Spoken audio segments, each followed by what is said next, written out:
Hi guys, this is Allison from Alley Cat Creations. How are you? Please like, share, and subscribe to my channel if you haven't yet done so. Doesn't hurt and it helps me out. Amish mindset. If you get anything from my work, a connect the dot, an epiphany, a mind explosion, a new book to read, a new author to explore, please consider supporting my work. All the links are at the bottom of the description of this video. That will help me keep this channel going. I make a lot of art. I make pyramids. I make gem skulls. Pyramids. Lots of pyramids behind me. Artwork. You can check out my art portfolio at alisonkatz211.com. There is a link on the channel. You can see what I do, and if you like anything that you see, please contact me via email, and that email address is also in the links provided below. That way I can help you because everything is done privately. Channel memberships. It's a way to keep my channel and the bills paid and to get just a little bit of support. Right now it's just at a 3D level, and member perks are you get free raffle entries into giveaways. I'm going to be doing a giveaway once a month, and that could be last month was a pyramid. Next could be one of my paint and sip paintings, which I am currently figuring out which painting to do. So I will get back to everybody, but those will be off for raffling. So if you're interested in that, I will post it in the community tab when it's ready to go. And I also have other things that I will raffle off, especially during craft and sips. So I most likely will be doing a craft and sip tomorrow. I'm under the weather. I have a sinus infection again. Under a lot of supplements, doing nasal washes and stuff. Um, it's been difficult. I'm tired, but I'm back to work. Yay. Not. So I was really, really depressed about ending the Message of Aquaria because that book was fantastic. So I went back onto the Order of the Christian Mystics website because there's free PDFs. And I found a book. It's not a Curtis book, but it's in their tab, so it is related to them. But it's by another author associated to them, and it's called The Seventh Seal. And I started I skimmed through a lot of their books. We have more we're gonna read. I thought I was done too with the Curtis books after The Voice of Isis, but no, I found more goodies. I'm excited. Um, Now, just before I go into the book and read it, this is just a perception. I hard align with a lot of things that they say in their work.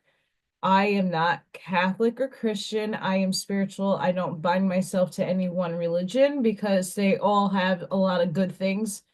All religions have really good things and then really negative things that I don't align with. But for the purposes of my channel, it's to expand your thinking and your perception of other work. If you don't listen or you don't read and you don't take in other forms of information, your field of expansion is narrow. And you might get something, a download, a frequency boost, an influx of information from outside of yourself, your entangled other selves, that will help guide you through life. You never know what is going to come out of these books, but so far, everything that I've read from the Curtises and now this other author, but was on their page, uh, can only be mind-blowing. So, and I'm already getting earring. So that's a good sign. So this is The Seventh Seal by Jeanette Agnes. Um, a quote at the beginning of her section here. And when he had opened the seventh seal, there was silence in heaven about the space of half an hour. Revelations 8:1. This book seems to be written in 1920. This was also at Cornell University. Interesting. Unlike all books, this is interestingly weird in a good way. Dedicated, usually people who dedicate books to other people, to all men everywhere. Have we not all one Father? Have not one God created us? Malachi. Once again, I'm not a Bible scholar, never read the Bible in its totality. I'm just scrolling through the contents here. I'm going to read the introduction for you because I'm interested. I'm hooked already. I just have to enlarge the print. The object of this brief treaty is to explain the spiritual significance of the Levitical law in connection with the Holy of Holies of the tabernacle and its relation to the truth that souls are created with distinct male and female capacities and powers.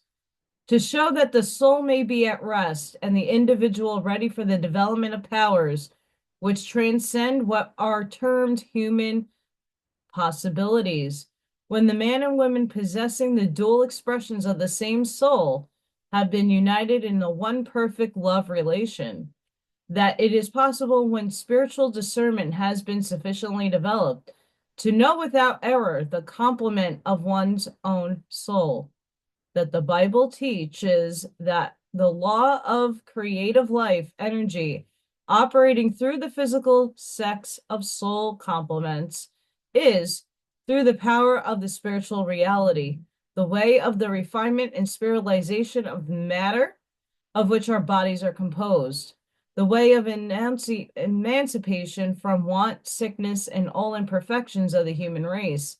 In truth, the way of eternal life without the bodies passing through what we call death. That concerning this is the mystery, the hidden power in the meaning of the holy name, the lost word, which has been sought through the ages, that both prevailing beliefs in regard to matter must be altered before we can liberate from the bondage of materiality, and briefly to indicate the kind of spiritual development necessary thus to obtain to the kingdom. The statements made herein as truth, it is, needless to say, are my convictions of truth, founded upon experience, thought, study, or the testimony within me of the Spirit of truth itself, which Jesus promised should be given to lead us into all truth.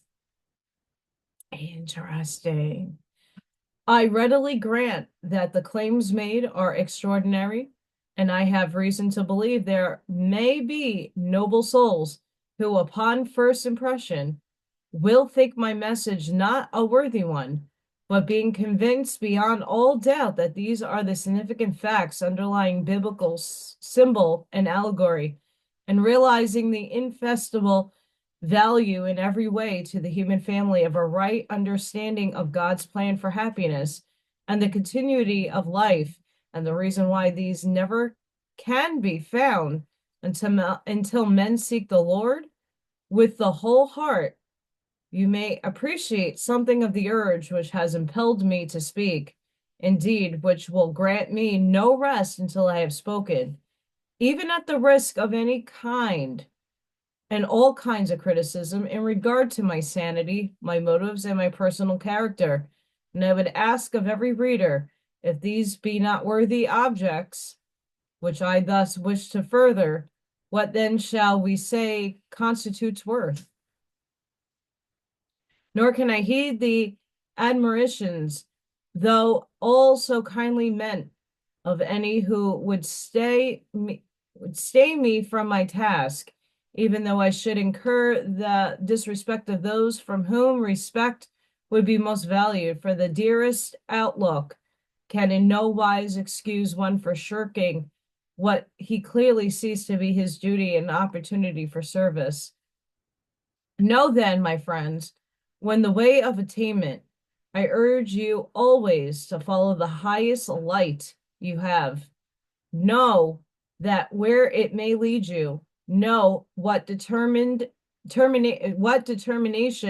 to do the right under any and all circumstances it may demand of you, but follow it alone if need be, over moor and fen, over crag and torrent, till the night is gone.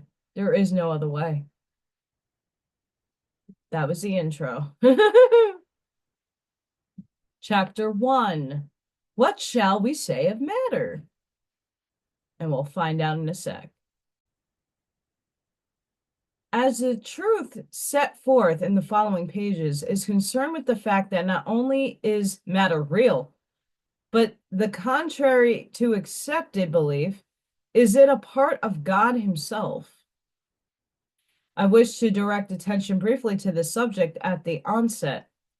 Both of the current beliefs, on the one hand, the matter is nothing, on the other hand, that it is a thing apart from God, lead to confusion and errors in living because of the fact that they give rise to the belief that some part of our being may exist apart from a spiritual reality. We hear it commonly said that God animates matter, that God is in matter, but this presupposes that God and matter are two wholly different things. I say matter is a part of God and God's body, so to speak. For if matter is no part of God, then God is not all, hence not God. It is evident that matter is essential as a medium through which God may manifest his life.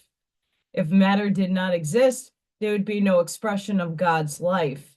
But if God needs matter through which to manifest his life, and must go outside of himself to have it supplied from some other source, then God is not complete. He must acknowledge obligations to another power. Therefore, he would not be God. Yes. That would be as if God had the executive ability to organize and conduct a business, but did not have the necessary capital to invest and must seek a partner. I speak neither fastidiously or irreverently. The causes are parallel.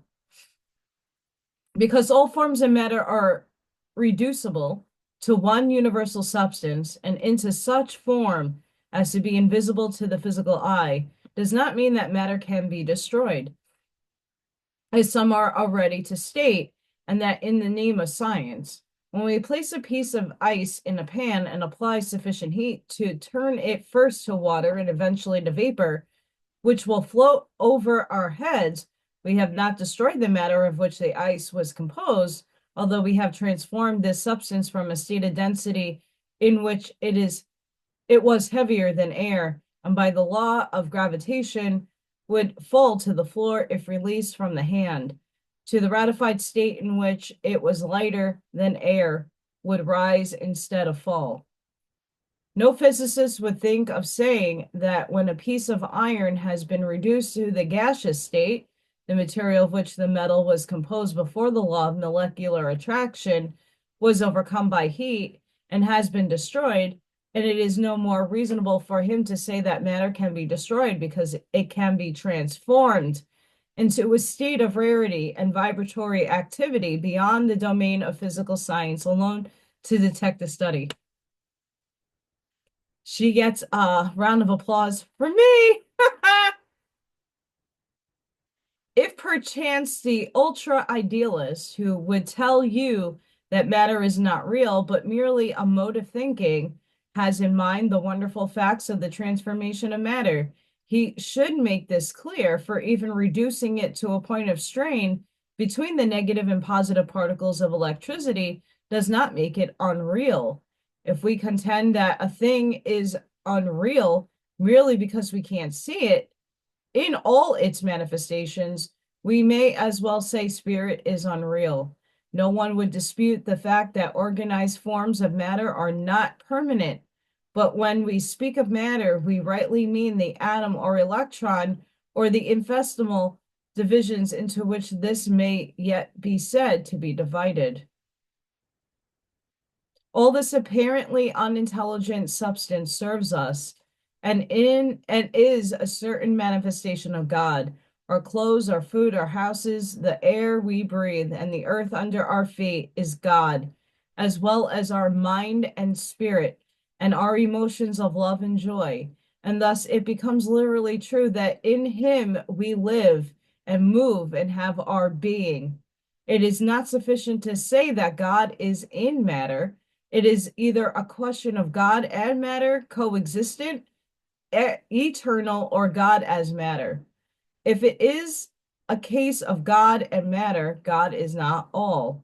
There is no evading this fact for anyone who is willing to give the truth right of way against preconceived ideas.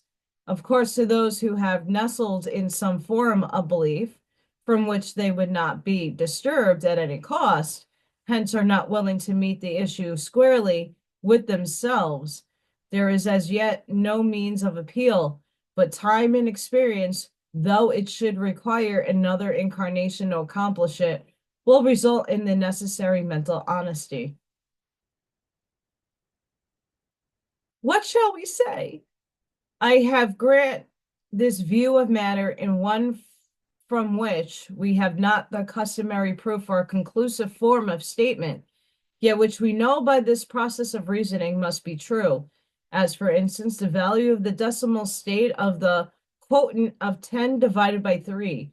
By any rule of mathematics with which we are now familiar, the quotient will be 3.3333 on into infinity. We cannot arrive at any exact statement of the value in this form. Nevertheless, we know by a certain course of reasoning that the value is 1/3, 1/3.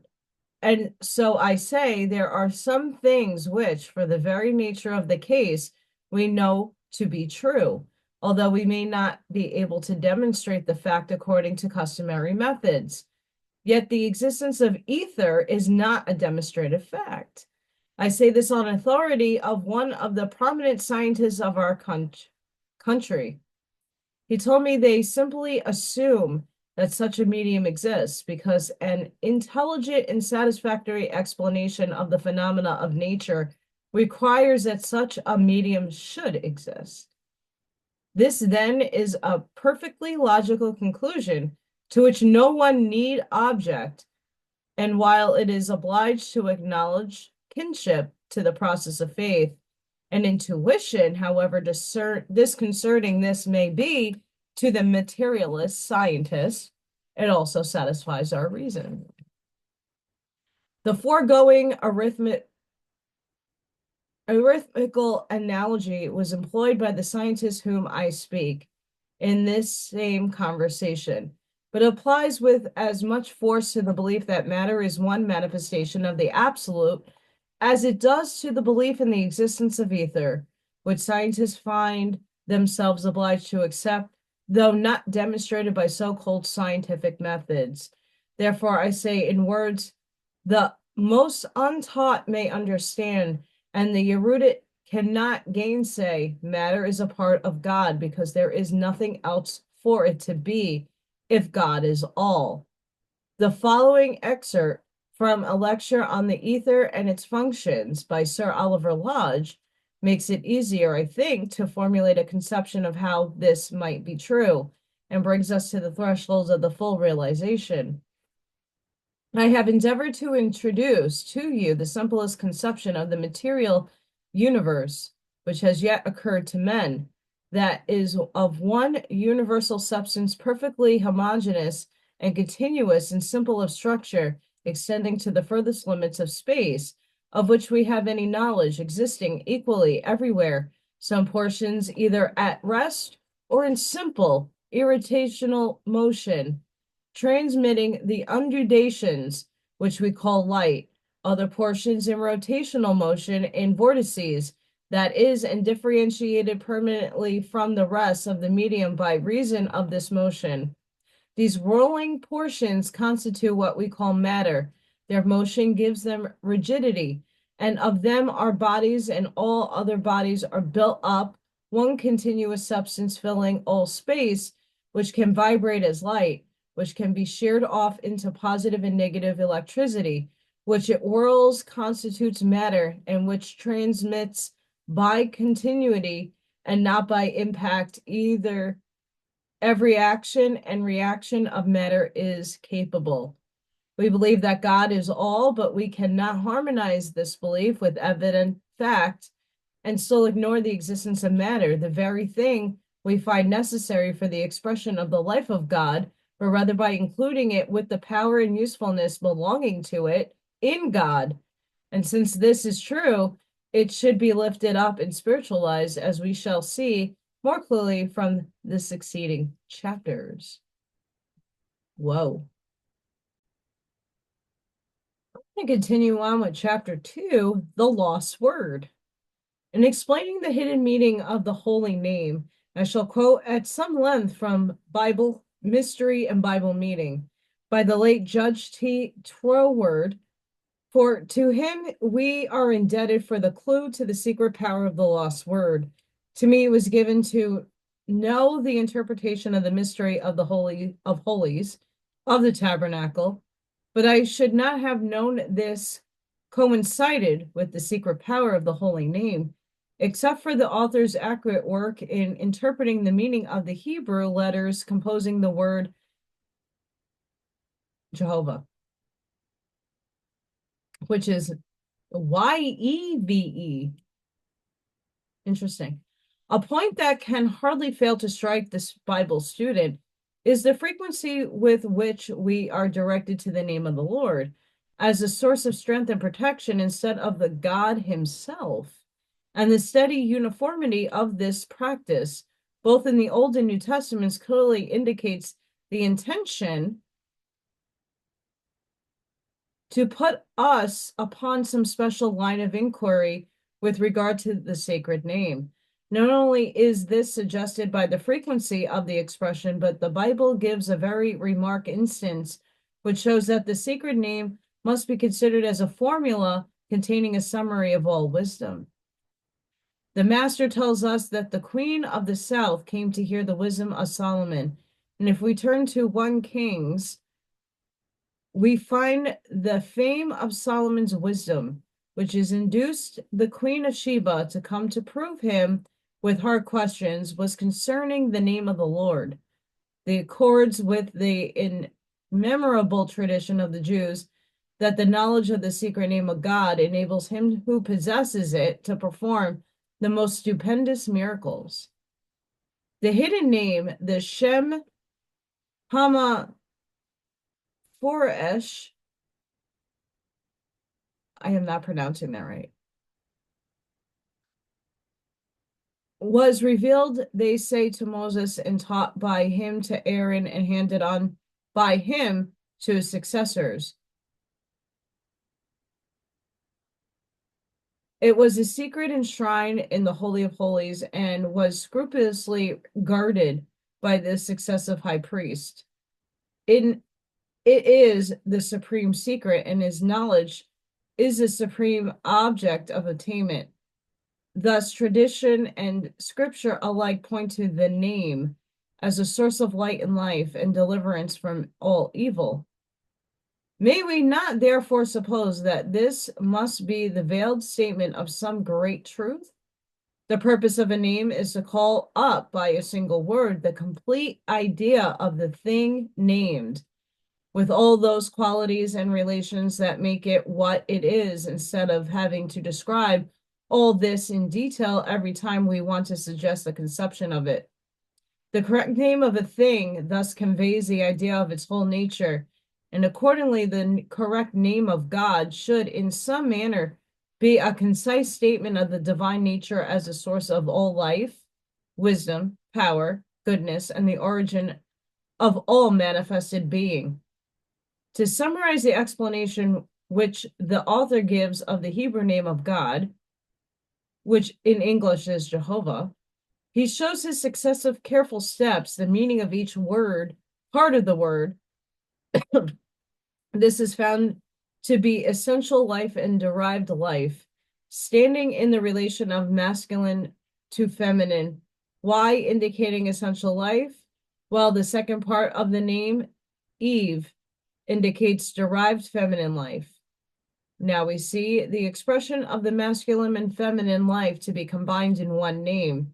Therefore, we are wholly within the truth when speaking of the one name as a two-in-one.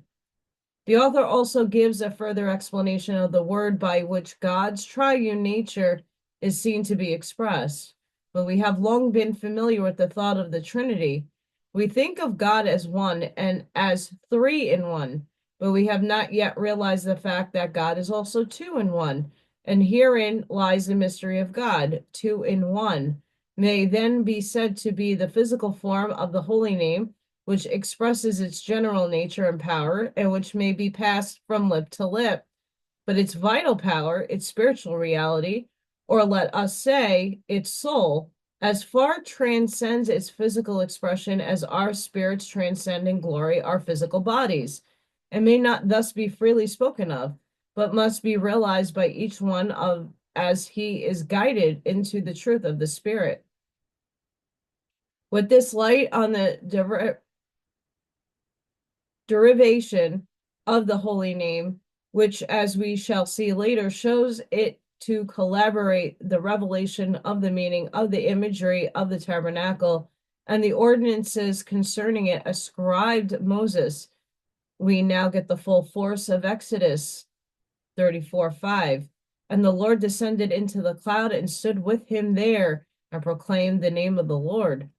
But even with this analysis of the meaning of the letters composing the sacred name, it remains simply a formula, and we continually overlook its practical application and the availability of its power to really accomplish the miraculous results for humankind without the correct solution of the symbology of the tabernacle. This power is said to be the secret enshrined in the Holy of Holies, and the way in which the name is inseparably connected with the altar, the Ark of the Covenant, the cherubims, furnishes proof of the truth of this statement. The explanation of the symbology of the Holy of Holies and its furnishings, which shows wherein the power of the name consists and how this power may really touch our lives on the three planes of our existence, transforming the race of men into something more than men, will be seen by careful, unprejudiced study of the following 3 chapters. And I'm going to leave it there. Next chapter, though, next time we do a reading, things which have been kept secret from the foundation of the world. Wow. So insightful. Though from the 1920 perspective and early 1900 perspective, this is good thinkings and good findings, good explanations. I mean, we have come very far from the early 1900s, 1920, in our thinking of such, and quantum physics wasn't really a thing back then, publicly. So really interesting. I can't say enough about, once again, this was on the Curtis Books website. I will leave the link so you can find it for yourself. There's a couple of other books I'm going to read of theirs. This book started to call to me, and it won chicken dinner. Chicken, it won. So this is a very interesting read, and for those of you who are more on the religiosity side of spirituality, and the mystic side of spirituality, I think it takes note of her perspective, and it's pretty good, at least for now.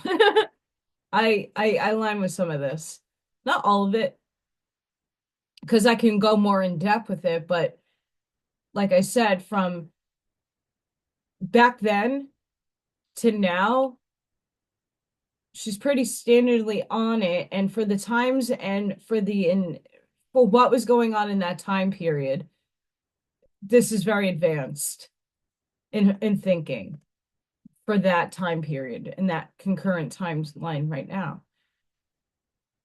So I really hoped you guys enjoyed this one. I'm really excited to read the rest. Uh, really excited. So please don't forget to hit that like, share, subscribe. Make sure you go and support these people if you find their work entertaining. Buy their books. I have a few of them. Most of this I get PDF form so I can read it. So yeah, please enjoy. Thank you guys so much for your generosity, your abundance, your love, your light. I thank you all for coming in and helping me out visualize a dream that I have, and hopefully more and more people start waking up to a larger totality of an expanded truth. And I hope to bring you on that journey. Sending each and every one of you love, light, compassion, grace, shielding, and protective energy. Please go within. Be the shoulder. Be the lighthouse. Seed your truths. And I hope to see you all in the next one. And for the moment, bye for now.